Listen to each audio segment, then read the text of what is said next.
Бар болғаны бойыңызда осы үш әдет болса, онда сіз сөзсіз жетістікке жетесіз. Бірінші, күніне тек 2-3 сағат өзіңе арнау. Екінші, жүйеменен жұмыс жасау. Үшінші, берген уәдені орындау.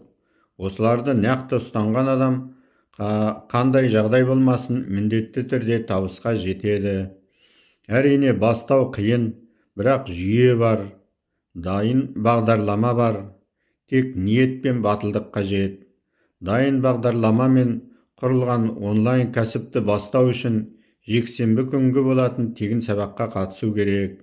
Сабақтан білім алып, қаржылық сауат ашып, онлайн кәсіпті үйреніп, басында 300-500 мың тауып, артынан одан да жоғары табысқа шығуға болады. Жасы 18-ден жоғары пенсиядағы адамдар да қатысуға болады. Ал енді қатысам дегендер болса, онда менің профилімде WhatsApp нөмірім бар. Сол WhatsApp нөмір комментарийіне тегін сабаққа қатысамын деп жазып, нөмір қалдырсаңыз, немесе 8778-688-1259-на хабарлассаңыз, мен сіздерге қажетті ақпаратты беріп, сіздерді тегін сабақтар группасына қосамын.